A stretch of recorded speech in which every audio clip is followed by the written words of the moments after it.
Abbaa kan Ilmaa kan Hafuura Qulqulluu Waaqa tokkotti ni amanna. Amiin.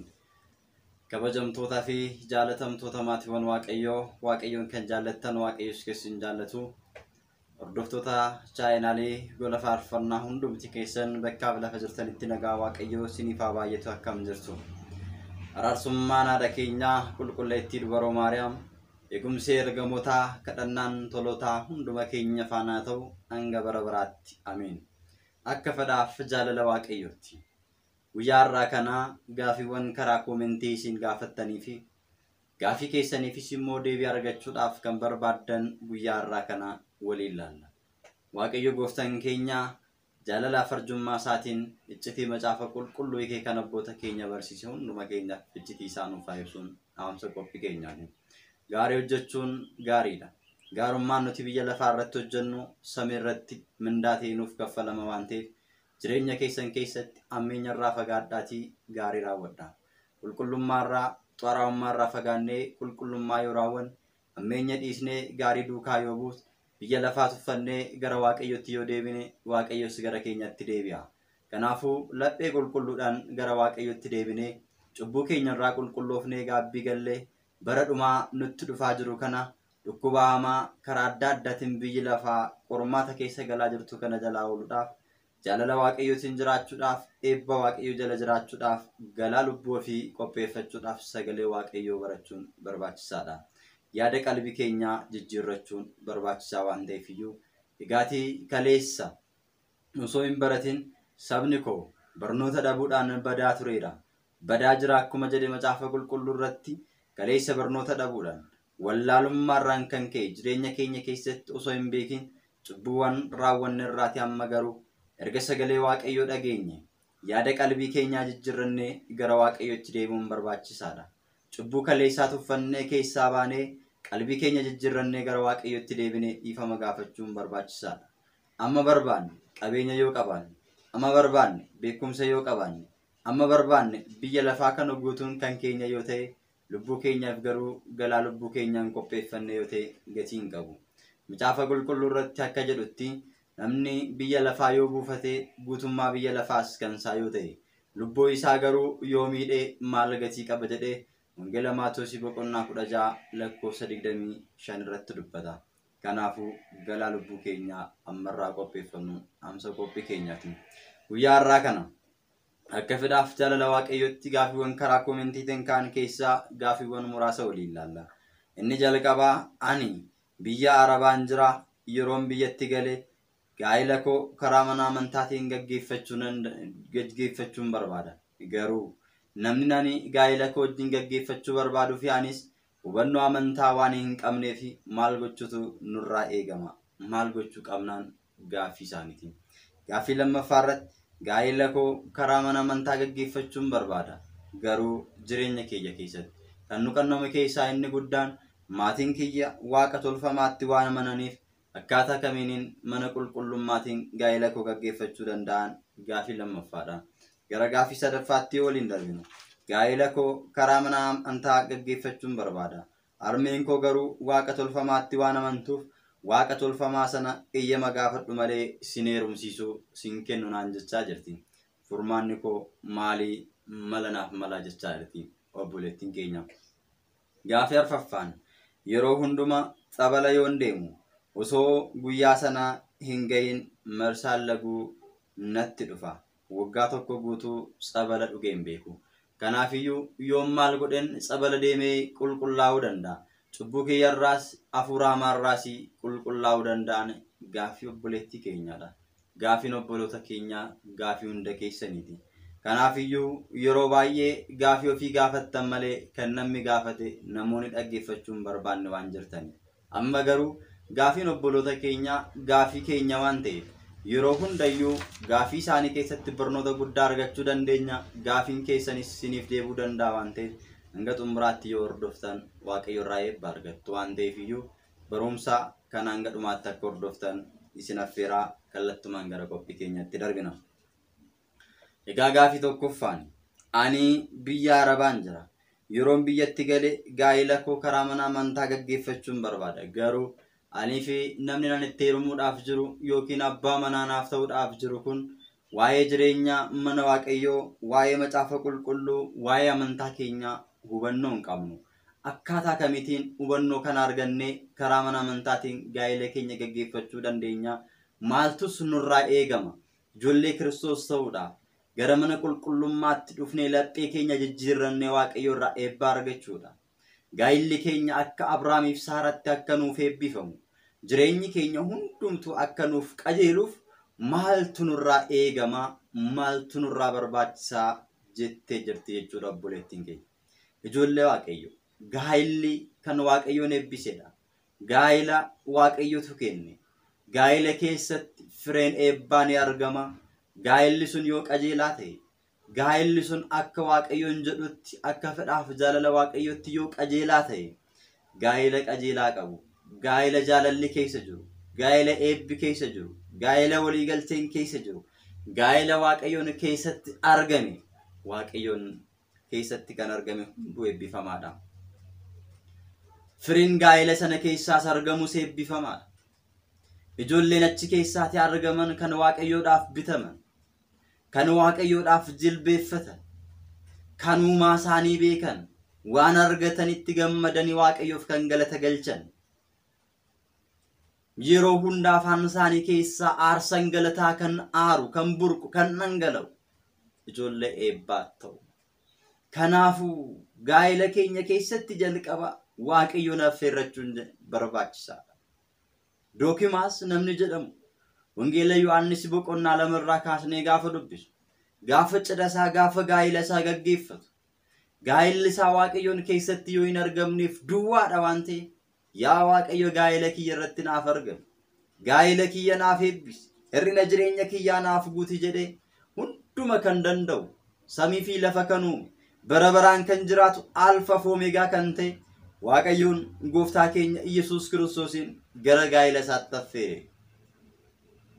Baay'een keenya cubbuu hojjechuudhaan, yakka hojjechuudhaan, gaa'ila hin barbaachifne keessa seenuudhaan, waan Waaqayyo hin barbaanne raawwachuudhaan, firaan wal fuudhuudhaan, aanteedhaan wal qooduudhaan, firri fira fuudhuudhaan gaa'ila keenya keessaa yeroo baay'ee Waaqayyoon kan ari'an baay'ee isaanii jiru. Dookimaas garuu gara gaa'ila isaatti Waaqayyoon waammate, gara mana isaa akka isaasiin, gara gaadaa isaa akka isaaseenuuf dursee gaa'ila isaa keessatti Waaqayyo waammate. Maal kana qofa?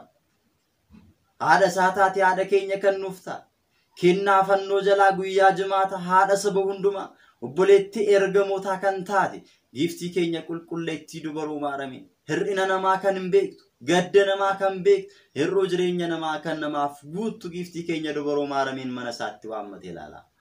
Mee gaa'ila keenya keessa eenyutu jira jettanii duubaatti deebitanii ilaaluun barbaachisaadha. Duuka bu'oota gooftaa keenya Yesuus Kiristoos waammate, qulqulloota isaa waammate.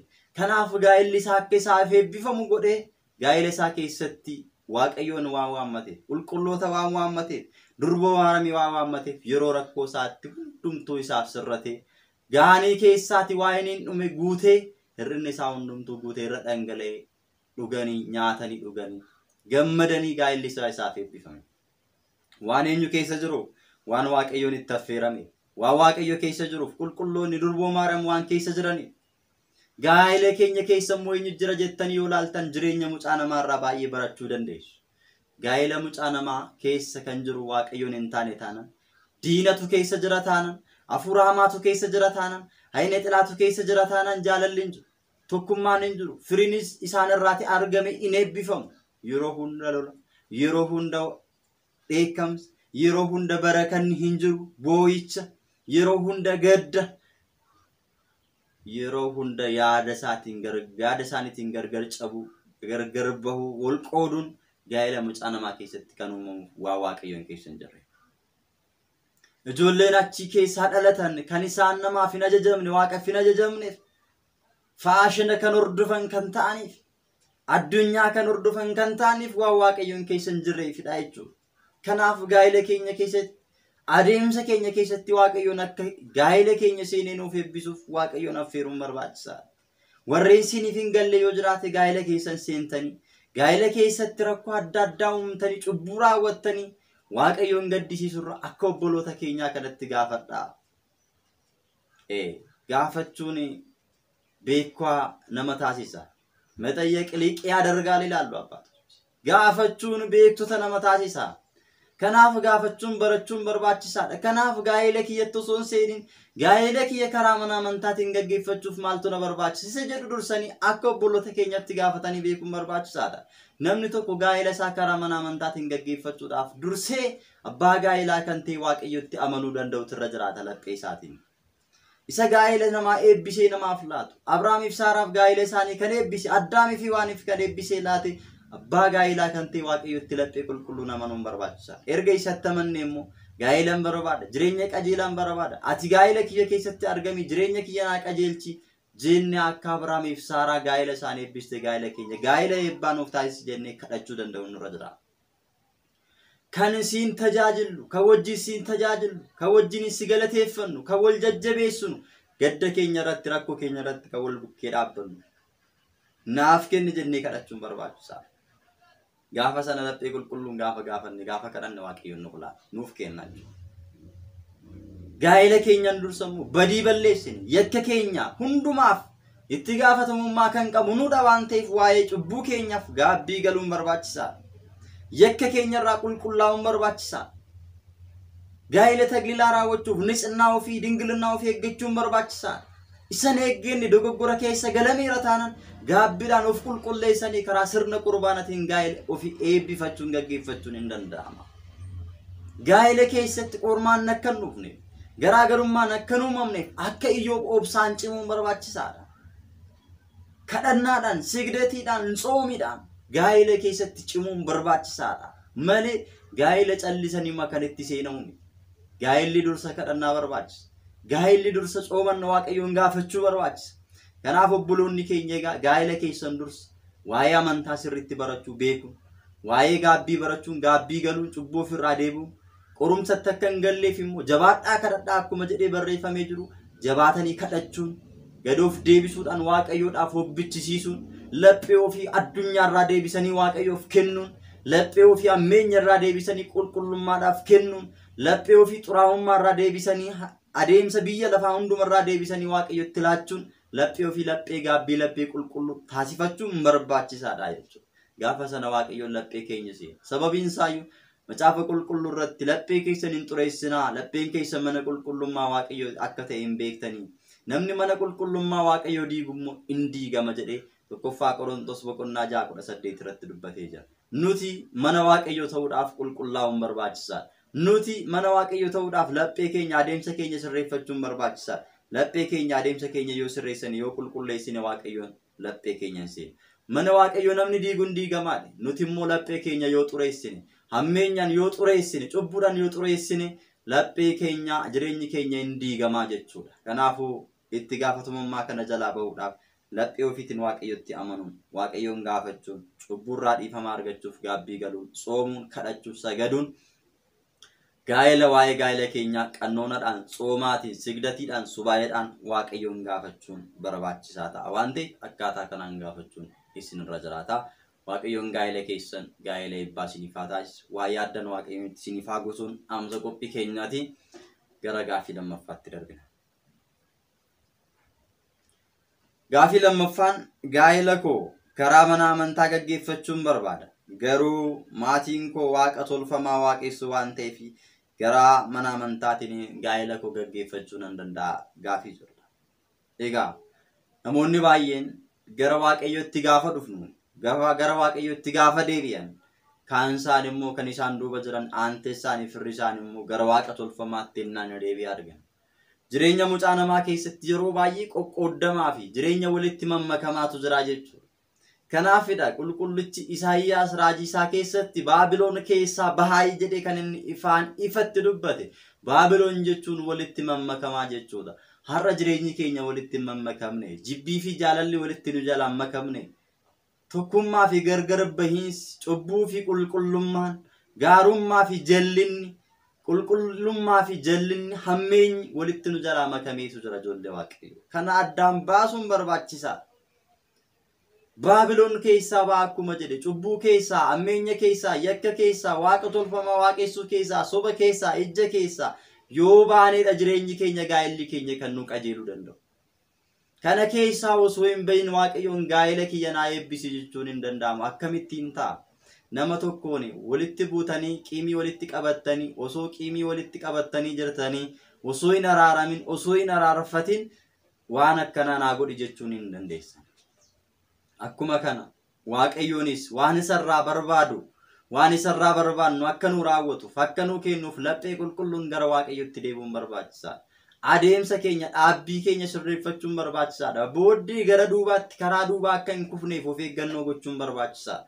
Kanaaf gaa'elatti gaafa seennu murteessineetti seenuun barbaachisaadha jechuudha. Macaafni qulqulluun waa lama addaan baasee nuu kaayetu jira jechuudha. Tokko bishaanis kunooti ibiddis kunooti kan barbaadan harka kaa'anuun jedhe. Bilisummaa nuuf laatee jira. Biyya lafaa tuuffannee, cubbuu tuuffannee, cubbuu baqannee gara waaqayyotti deebinee karaa qajeeladhaan karaa mana qulqullummaatiin jireenya keenya akka gaggeeffannuu fi lubbuu keenyaaf boqonnaa bara baraa akka argannuuf filannoon inni jalqabaa kunootu nuun jedhee daandii dhugaa nuu banee jira. Akka nani soometti soomaa, akka nani kadhadhetti kadhadhaa, sagadaa, waaqayyoon amanaa, gara kiyyatti deebi'aa, anis gara keessanittiin deebi'a. Cubbuun keessan akka dhiigaa diimaa biluu yoo isin taasisu ani immoo cabbii caala isinin qulqulleessa, isinin addeessa, isin ijoollee kiyyadha koottaa isiniin nan jedha jedhee ijoollee isaa kan ta'an hunduma isaanii gara isaatti isaan waameera, isaan affeera. Namoonni ajaja isaa dhagaanii gara isaatti dhufan hundumtuu gammachuudhaan jiraachuu hin danda'u.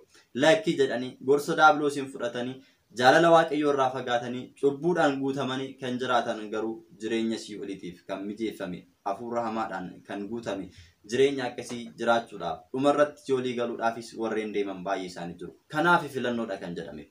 Kana lamaan keessaa filachuun kan abbaa ta'a jechuudha. Sababiin isaa dhimma gaa'elaachuun dhimma jireenya keenyadha. Waaqayyotti amanuu jechuun ofiif kan murteeffachuu dandeenyudha. Namni nuuf darbee boru si'oolii fuulduratti gaafa nuti si'oolitti gatamnu, cubbuu hojjennee si'oolitti gatamnu, abalutu cubbuu na hojjisiise jennee isa himannee isa dabarsinee kenninee jalaa bahuun hin danda'amu. Kan nu baasuu danda'u hojii keenyadha. Kan mootummaa isaa nu dhaalchisuu danda'u hojii keenyadha. Sila kana ta'eefiyyuu hojii gaarii hojjechuun barbaachisaa ta'a. Filannoon barbaachisaa ta'a.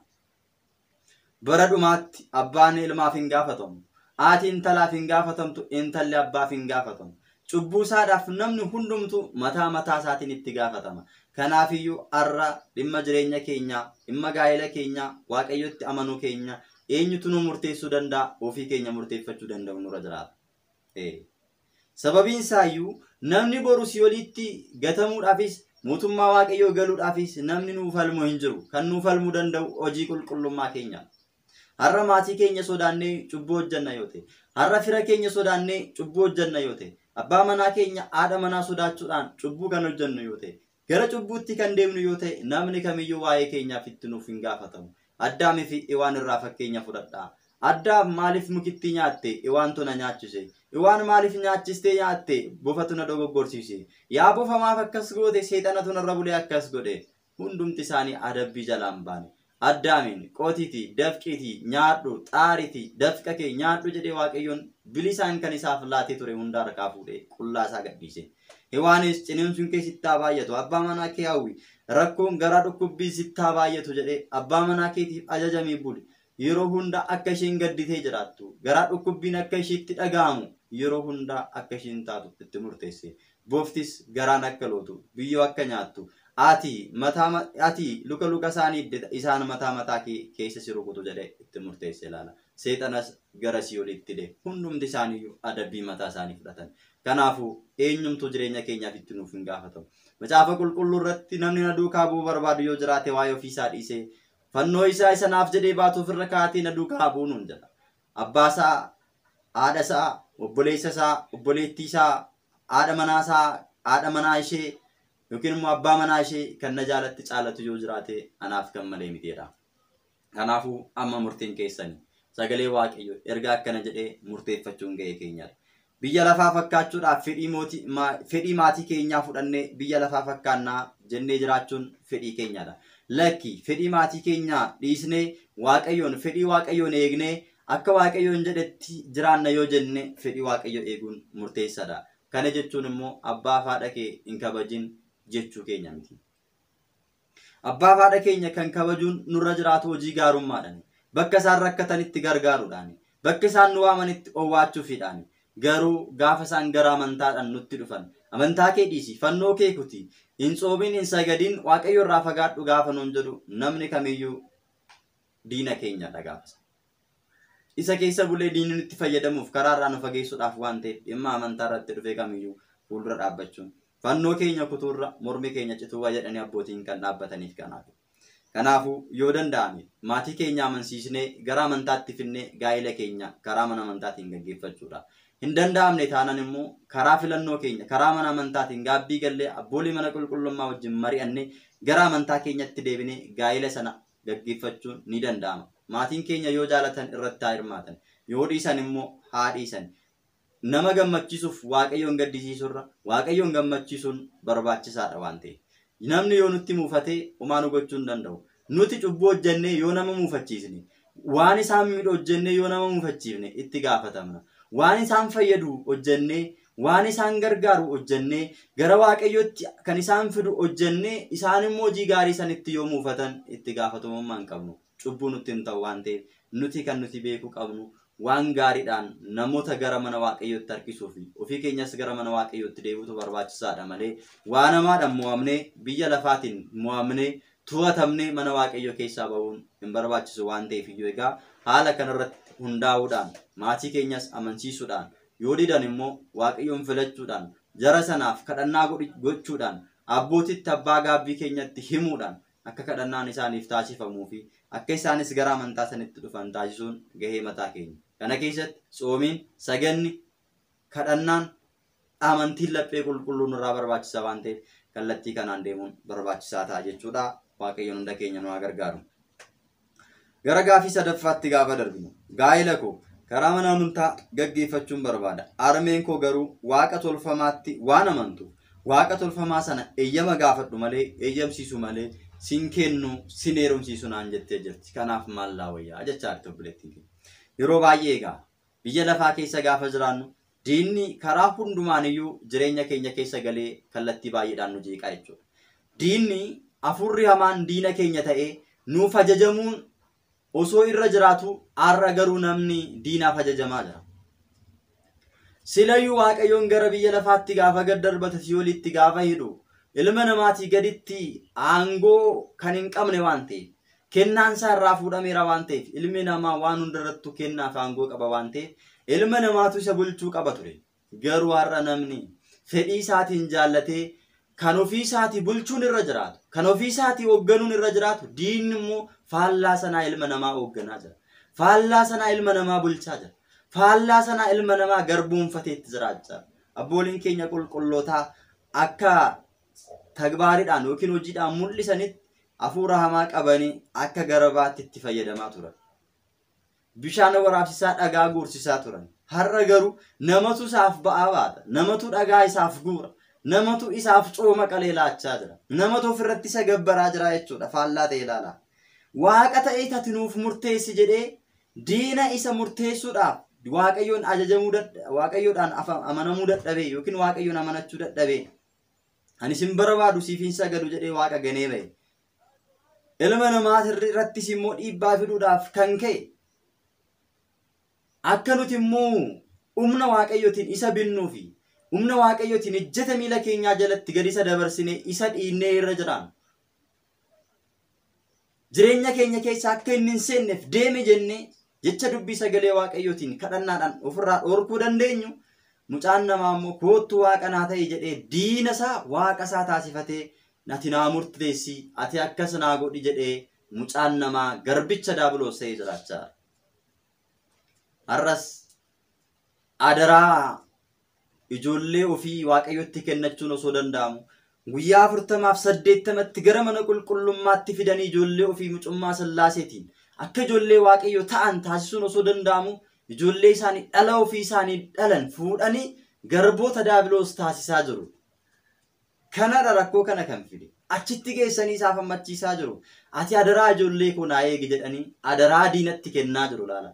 Kan namaa eeguu danda'u Waaqayyotti laachuu didanii diinaan naa eegi jedhu. Diinnoo maal isaan eega? Isaanuu ni eeggata waan ta'e. isa isaan eeggatu isaan balleessuuf isaan eeggatutti naaf eegi jedhanii itti kennaa jiru har'a laala. Ilmi namaa mucaan namaa amma akka inni dadhabaa ta'e ilaala. Amma akka inni amantaa isaarraa fagaate ilaala jechuudha. Kana keessatti gaa'ela kiyya naa murteessi. Hafuura hamaa, hafuura nexilaa, hafuura gudaa, jinni, hafuura seexanaa hundi jireenya mucaa namaa akka hin qajeelle gaa'ela namaa diiguudhaaf karaa hunda yaalii taasisu. Har'a immoo gaa'ela mucaa kiyyaa, ilmoo kiyyaa, intala kiyyaa ati murteessi jedhanii diinaaf dabarsanii laachaa ilaala. Kun hundumtuu hojii mucaa namaati. Amma diinarra hafuura hamaarra mucaa namaatu hammaachaa jira. Mucaa namaatu deebi'ee faallaa ta'e karaa adda addaatiin gidiraa keessa jira. Diinni koo hafuurri hamaan seexanni yoo nuti gara isaan dhaqne gara keenya dhufuu hin danda'u. Macaafa qulqulluu irratti ergaa Yaaqoob irratti gaafa dubbistan boqonnaa 4:7 irratti seexanaan mormaa innis isin dhiisee baqataa nuun jedha. Yoo nuti isaan mormini, tsoomiidhaan yoo isaan mormini, hojii gaariidhaan yoo isaan mormini, sagadaan yoo isaaf mormini, isaan mormini, waaqayyotti amanuu keenyan yoo isaan mormini nu dhiisee baqata. Waaqayyoof tole jedhaa, seexanaaf himbii jedhaa, inni iyyuu isin dhiisee baqataadha. Seexanaaf himbii jechuun osoo irra jiraatu, waaqayyoof tole jechuun osoo irra jiraatu mucaan namaa waaqayyoof lakkii jedhee seexanaaf tole jedhee karra isaaf banee mana isaa, gaadaa isaa, gaa'ela isaa hundumaa akka inni isaaf gaggeessu barbaada. Jireenya isaa hundumtuu akka isaan gaggeeffamuu barbaada. Qabeenya biyya lafaas karaa isaa argachuu barbaada. Qabeenya eebba hin qabne boru keessaa dhiisee deemu diinaatiin abbuumamee jiraachuu barbaada. Kun filannoo abbaati waan ta'eef homaa gochuun hin danda'amu. Seexaniin irratti haamuu jedhee isatu murteesse. Isatu mana isaatti waame, isatu gaadaa isaatti gaa'ela isaatti waame waan ta'eef dhaqee waan inni barbaade yeroodhaaf hin guutaaf itti agarsiisee jalaa fudhata. Jireenya isaa dhuma isaa balleessa si walitti fuudhee isa geessa. Garuu sin barbaadu si ganeera yoo jedhe mallattoo fannoo gooftaa koo Yesuus Kiristoositiin qaama koo hunduma nan mallatteessaa jennee kan kaanuuf kanaafidha. Akka inni nutti hin dhiyaanneef ittiin dallaa kan ta'e dallaa keenya kan ta'e mallattoo fannoo isaatiin mallatteessinee diina keenya kan ittiin ofirraa injifannu kanaafidha. Kanaafuu mana qulqullummaa fuuldura dhaabbadheen yaa diina koo seexana sin ganaa jennee kan kadhannuuf kanaafidha. Diina yoo ganne waaqayyotti amanne homaa nurratti raawwachuu hin danda'u. Kanaafuu haadholiin tokko tokko, abbooliin tokko tokko gaa'ela ijoollee isaanii deemanii seexana eeyyamsiisu. Erga eeyyamsiisanii as deebi'aniin booddee kan isaaniif ta'uu qabu siif hin ta'u jedhaan. Yookiin immoo waan akkasii fidi jedhee hafuura hamaan sun egaa waan barbaade erga irratti hojjeteen booddee amma siif ta'a yookiin immoo jedhee kan isaaf hin taane siif ta'a jedhee gara gaa'elaatti jireenyaatti galcha. Erga siif ta'a jedhee walitti hidhee karaa isaa walitti hidhaman waan ta'eef kanaan booddee karaa isaa walitti dhufan waan ta'eef gidduu isaanii galee waan barbaade irratti raawwata. Lubbuu isaaniis isa harka jira. Sababiin isaa ishii jedhanii karaa isaa dhaqan waan ta'eef kokkobii lakkaa'uudhaan carraa nama sanaa ilaaluudhaan abalutu sii ta'a abalu siif hin ta'u jedhee erga siif ta'a jedhee walitti fideen booddee isatu walitti fide waan ta'eef kanaan booddee jireenya isaanii gidduutti waan barbaade raawwachuu mirga qaba. Kan saati ijoolleen lachuu kan saa ta'aniif warri duubaas kan saati ijoolleenis kan saati ijoolleen dhalattus kan saati wajjin dhalata yoo barbaade naafashii godha yoo barbaade ija balleessa waan barbaade godha irratti raawwachuun kan saati bakka isatu bita ka'a. Kan saati waan ta'eef jechuudha. Fakkeenyaaf namni tokko hojjetaa yoo qaxarate bakka barbaadetti isa ergata. Kanaaf amma hojjettoota daabiloos ta'aniiru waan ta'eef akka barbaadetti itti jiraachuu danda'a. Itti agarsiisee harkaa fudhata. Waan inni hawwu itti agarsiisa jalaa fudhata. Yookiin hin dhoorkata. Waan barbaade gochuun mirga isaati. Isatu jaalatee tolee nabitii na bulche jedhee dhaqee itti of kenne waan ta'eef. Kanaaf kun gaafii hin qabu. Kanaafuu obboleettiin keenya maatiin kiyyaa aatii koo karaa kanaatiin malee sin heerumsiisu sin kennu jetteetti. Maalan godha gaafiin jedhuuf gaafisaa deebisaa inni dura Yaaqoob boqonnaa 4:7. Seexanaaf himbii jedhaa waaqayyoof amanamaa inni immoo sin dhiisee baqata. Yoo ati tolee jettee fi haadha keetiif armee keetiif tolee jettee karaa ishii seexanni dhufee kiyyootti si galchuudhaaf karaa ishii dhufee waan barbaade harka isaa jala si galfachuudhaaf deemu sana tolee jettee yoo itti galteef innis tolee jedhee si fudhatee waan barbaade boru sirratti raawwachuu danda'a gaa'ela. Lakkii hin barbaadu yaadiina koo seexana si ganeera. Kanaaf ragaan koo maaramiidha. Kanaan booddee jireenya kiyya irratti homaa hojjechuu hin dandeessu. Gaa'ela kiyyaatiin murteessuu hin dandeessu. Jireenya kiyya keessaa maqaa maaramiitiin maqaa qulqullootaatiin maqaa Sillaasitiin ifatamii bayi. Gaa'ela kiyya keessaa bayi. Gaa'elli kiyya kan naa murteessuu danda'u waaqayyodha. Isatu gaa'ela eebbise, isatu hundeesse. Ani mucaa Sillaasiitii kanaan booddee irratti aangoo hin qabdu. Deemi narraa yoo jetteen hin deema. giddiidhaan dhufee gara keenya. In soomta yoo ta'e, in sagadda yoo ta'e, in kadhatta yoo ta'e, laphee kee qulqulluudhaan gara Waaqayyootti deebitee taanaan carraasii murteessuu dhiisiitii si bira gahuu hin danda'u jechuudha. Kanaaf haxirii sana cufuu danda'u, balbalicha cufuu danda'u nurra jiraata jechuudha. Nuti jaalala armee keenya yookiin maatii keenyaaf qabnuuf isa biyya lafaaf jennee isa samii dhabuun nurra hin jiraatu. Namni nu jaallatu yoo jiraate egaa abbuummii koo haa eegu jedheera. Gaafa sana immoo ani immoo fira kootiin isaan jedhee wangeela Yohaannis boqonnaa 15 irratti kan dubbateef kanaafidha jechuudha. Kanaafuu gaa'elee eebbifamaa barbaannaan mana Waaqayyo keessa jiraachuu barbaannaan lakkii armee koo karaa natti deemaa jirtu sirree miti. Gaa'elli kiyya eebbifamaa akka ta'uu fi karaa mana qulqullummaa Waaqayyo deemuu danda'u nurra jiraata. Karaan kuni karaa seexanaati. Kan seexanaa immoo taanee jiraachuun nurra hin jiraatu. Nuti ijoollee Waaqayyooti. Waaqatu nu uume ijoollee Waaqayyo ta'uuf immoo karaa isaa deemuun barbaachisaadha. Mana matsaafaa, mana kitaabaa deemanii, mana daangiboodhaan warra hojjetan, mana xonqolaa, matati jinni, warra kokkobii lakkaan hafuura hamaadhaan guutamanii hafuura seexanaatiin carraa namaa kanidhaan gara isaanii deemurra bataskaana deeme karaa bataskaanaatiin jireenya kiyya gaggeeffachuun narra jiraata. Gaa'ela kiyya Waaqayyoon eebbisfachuun narra jiraata. Jennee maatii keenya amansiisuudha. Hin barbaadan taanan immoo egaa lakki anatu siif murteessa, gaa'ela keenyatu siif murteessa. Karaa mana amantaatiin gaa'ela kee raawwattu hin gaggeeffattu jedhu taanan egaa aangoo murteeffachuu kan qabu nudha jechuudha asirratti. Nama fannoo keessirraan kutaa jedhu. Nama fannoo keessirraan kutaa amantaan kun sin barbaachisu dhiisi jedhee dirqamaan fannoo keenya nurraa kutuudhaaf deemu akka qulqullootaa sanatti dhaabbannee fannoo koo nurraa kutuurra mormi koo cituu wayya jennee wareegamnee mootummaa isaa dhaalu wayya. Isaaf fannoo keenya ofirraa kunnee biyya lafaa fakkaannee cubbuudhaan guutamnee ijoollee daabiloos ta'uudhaan amannaa jechuudha. Kanaafiyyuu lakkiinatu carraa kiyya murteeffata. Kan carraa kiyya murteessu ana bichaa miti Waaqayyoodha. Kan Waaqayyotti jireenya kiyya laattachuun qaba, kennachuun qaba. Kootuun adeebii atuu jennee itti dubbachuudha jechuudha. Inni dutaanan egaa akkuma jalqaba dubbanne namni abbaa fi haadha namni ana caalaa abbaa isaa jaalatu, haadha isaa jaalatu, maatii isaa jaalatu anaaf kan malee miti jedha waan ta'eef. Kanaafuu filannoon keenya tokko keessaa tokko ta'uu qaba.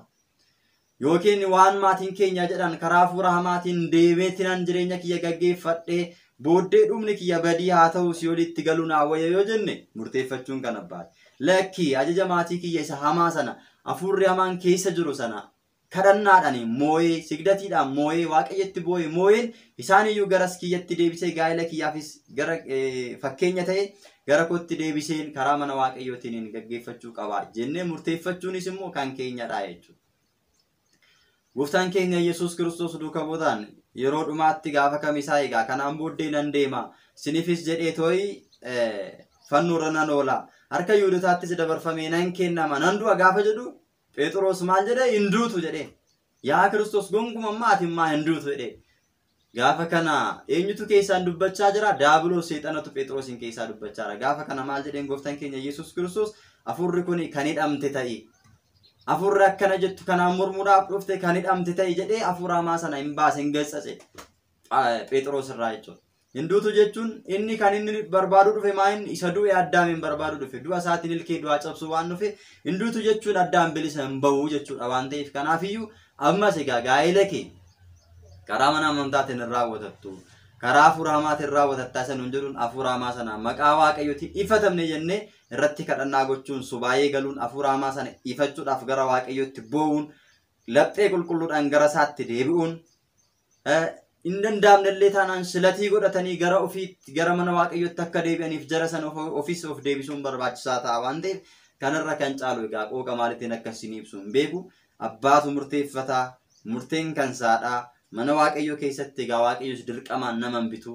Kanaafuu nuti laphee keenya isaaf kenninaan inni nu fudhatee jireenya keenya nu qajeelcha waan ta'eef laphee keenya qulqulluu isaaf kennuudhaan karaa danda'amu hundumaaf aarsaa gochuun barbaachisaa ta'a gara gaafii dhumaatti darbina. Yeroo hundumaa tsabala yoon deemu osoo guyyaan tsabala deemu sana hin gahin marsaan lagu yookiin immoo waraba baay'inni jedhamu natti dhufa. Kanaaf hanga yoonaa waggaa tokko guutuu tsabala deemee dhuguu hin dandeenye. Kanaaf maal wayya akkamittiin gara tsabalaatti deemee tsabala dhugee eebbifamee hafuura hamaa kan of keessaa ifachuu danda'a gaafii jedhu kaastee jirti. Inni kun hafuura maaliiti? Hafuura hin xilaadha. Kutaa hafuura hin xilaa kutaa tokkoffaa, lammaffaa fi sadaffaa chaayinaalii dhangaa lubbuu irratti yoo ilaaltan hojii hin xilaa keessaa isa jalqabaate jechuudha. afurreen xilaan jireenya keenya keessatti maal raawwata kan jedhu kutaa tokkoffaa hanga sadaffaatti hidhattanii dhangaa lubbuurra yoo laaltan hojiin isaanii jalqabaan isa kanadha jechuudha. Dhiirota halkan zinneetiidhaan itti dhufuudhaan qaama isaanii keessaa dhangala'oon akka dhangala'u taasisu. Kaayyoon isaa isaan akka mana amantaa hin deemne, akka tsabala hin deemne, akka deemanii qiddaasii irratti hin argamne taasisuudhaaf, daangessuudhaaf kaayyoon isaa. Dubartoota immoo gara warababaatiin akka isaan mana qulqullummaatti hin dhufne, akka isaan tsabala hin xammaqamne daangessuudhaaf hafuurri hamaan kana godhaa jechuudha. Kanaaf kun hojii hafuura hamaati jechuudha. Maaliif akkas godhaa? Yoo akkasiin goone ta'e isaan gara waaqayyotti dhiyaatu, tsabalaan hin xammaqamu. Gaafa isaan xammaqaman hafuurri hamaan sun gubatee isaan gallakkisee ba'a. Jireenyi isaanii ni eebbifama waan ta'eef jireenya isaanii keessaa bahuu waan hin barbaanneef dursee gaafa namni sun yaadee gara tsabalaa deemuudhaaf ka'u dursee guyyaa lama yookiin tokkotti dursee itti fidaa jechuudha. Akka isaan hin eebbifamne, akka isaan isa jalaa hin baane, aangoo isaa jalaa akka hin baane waan barbaaduuf jechuudha. Isaanidhee itti taphachuu waan barbaaduuf. Ijoollee kiyya jedhee waan irratti taphachuu barbaaduuf yookiin immoo bulchuu waan barbaaduuf kana raawwata. Kanaafiyyuu deemaati ilaalaa. Dhangaa lubbuurra dhaqaati. Kutaa tokkoffaa hanga sadaffaatti afurreen xilaa jireenya mucaa namaa keessatti maal raawwata kan jedhu ilaala. Jireenya mucaa namaa keessatti kan inni raawwatu bal'inaan achirraa argachuu dandeessu. Kanaaf furmaanni isaa maali? Afuura kana maaliidhaan baasuu dandeenya? Afuura kana maaliidhaan ofirraa injifachuu dandeenya kan jedhu meeshaa tokkicha qabna. Meeshaa sanaan ofirraa injifachuu hin dandeenya jechuudha. Meeshichis gooftaan keenya Yesuus Kiristoos duukaa buutaan maal jedhee? Afuura akkanaa kana ilaala. Namtichi tokko gara duukaa buutaatti fidee mucaa yanaa fayyisaa jedhee gaafa itti fidu fayyisuuf dadhabanii. Gaafa kana gara gooftatti fidee yaa gooftaa duukaa buuta keetti fideen ture duukaa buunni kee garuu naa fayyisuu hin dandeenye. Mucaa kiyya ibiddatti kaachisaa, hin gororsiisaa, lafaan maraa, marammartuu akka inni taphatu taasisaa, ibiddatti kaachisaa. Jireenya isa dhoowwuudhaaf isa ajjeesuudhaaf kaachisa waan ta'eef mucaan kee du'aaf jireenya gidduu jira waan ta'eef gara mana qulqullummaa keetti dhiyaachuu gara keetti dhiyaachuu hin danda'u waan ta'eef mucaa kiyya naa fayyisedhe. Kanaan booddee egaa mucaa isaa fayyise. Duukaa bu'oonni immoo gara gooftaatti siqanii maal jedhanii? Afuura akkanaa kana nuuf maaliif ba'uu dide? Nuuf maaliif ajajamuu dide? Mistirri isaa maal inni jennaan afuura kana injifachuudhaaf jireenya mucaa namaa keessaas jireenya ofii keessaa baasuudhaaf afuura akkanaa mo'achuun kan danda'amu. Kan nama jeequ, kan nama maraammartoo namatti irratti taphatu, ibiddatti kan nama kaachisu, gara mana waaqayyoo kan nama akka mana waaqayyoo akka hin deemne kan nama dhoorku, barakata kan nama dhoorku, jireenya namaa kan jeequ afuura akkanaa kana injifachuudhaaf soomii fi kadhannaadhaan malee afuurri akkanaa kun hin bahu jedhee wangeela Maatewos boqonnaa 21:17 irratti dubbatee jira. Afuurri akkanaa maaliidhaan malee soomii fi kadhannaadhaan malee hin bahu gonkumaa. Kanaafuu afuura kana of keessaa baasuudhaaf kan jireenya keessan jeequ, kan mana amantaa akka hin deemne sin taasisu, kan gaa'illi keessan akka hin milkoofne taasisu, qabeenya argattan akka barakaan arganne, akka sugan arganne, akka eebban arganne kan taasisu, jireenya keessan kan sin jalaa bittinneessu, abjuudhaan karaa adda addaatiin dhufee kan isin jeequ, jireenya guutummaa jireenya keessan keessatti qorumsa isin irratti dhufu hundumayyuu afuura akkasii injifachuudhaaf furmaanni isaa inni jalqabaan soomii fi kadhannaa. Soomii fi kadhannaa sigdati laphee qulqulluun waaqayyotti amanuudha. Isa kana arfan soomuudhaan laphee qulqulluudhaan waaqayyotti amanuudhaan kadhachuudhaan waaqayyoof sagaduudhaan afuura hamaa kana jireenya keenya keessaa barbadeessuu dandeenya. Ofirra darbinee namaaf ta'uu dandeenya jechuudha. Abboolii keenya fudhadhaa.